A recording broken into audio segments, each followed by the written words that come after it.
fait, c'est venu au moment où j'ai réalisé un spectacle en duplex télévisé entre la Maison d'arrêt de la santé et le théâtre de Chaillot. Donc je travaillais depuis plusieurs années en prison.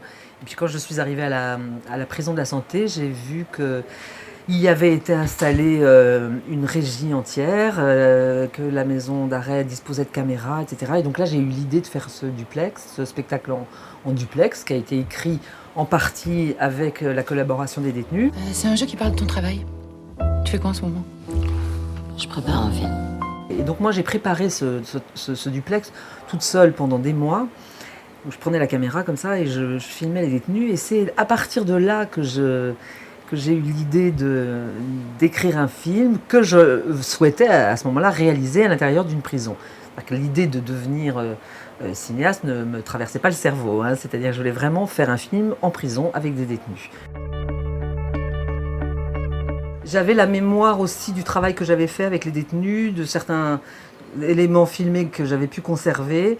Et puis ces textes-là que j'ai gardés sont des textes qui m'ont particulièrement touchée au moment où on les a tournés, parce qu'à chaque personne se rapporte des souvenirs bien particuliers. Et puis voilà, c'est lié à mon souvenir, aux émotions. La qualité de la parole que j'ai pu recueillir, si vous voulez, venait aussi de la relation très libre qu'on installait, mon ami et moi, avec eux. Vous les trouvez pas bien, les textes? Non, je voulais que ce soit au plus près de ce que ces hommes m'avaient livré, et comme texte et comme émotion à le dire. Voilà, je voulais les retrouver, et je les ai retrouvés au travers d'Adama, d'Adama Doumbia qui joue Rowell, d'Abdelhafid Metalsi et de Denis Maréchal qui joue aussi. Je les ai retrouvés tous au travers d'eux, vraiment. C'est nos mots en fait. T'as écrit ce qu'on a dit en fait. Oui, c'est vos mots. Quand je suis dans la prison, très vite, je sais ce que je veux voir et comment je veux le voir, oui. Si vous voulez, ce qui m'intéresse, c'est l'espace.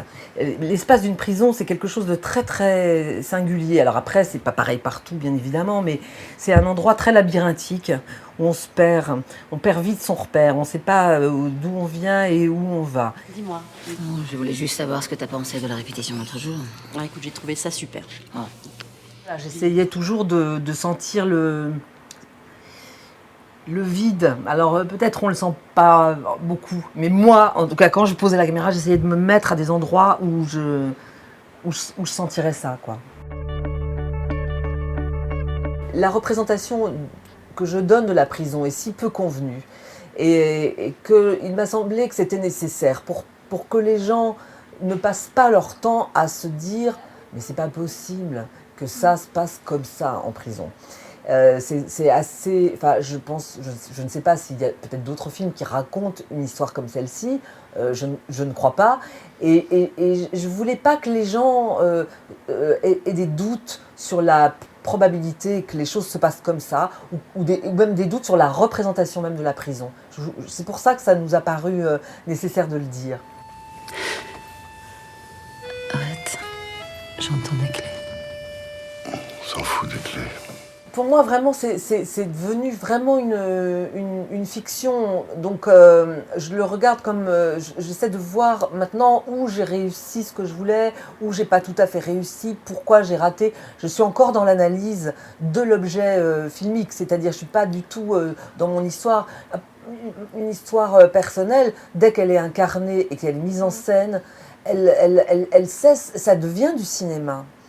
Donc moi, je n'ai pas du tout l'impression d'être en train de raconter ma vie en montrant ce film.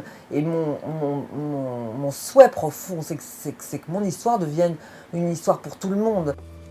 Il n'y a pas encore de maton sous les tables.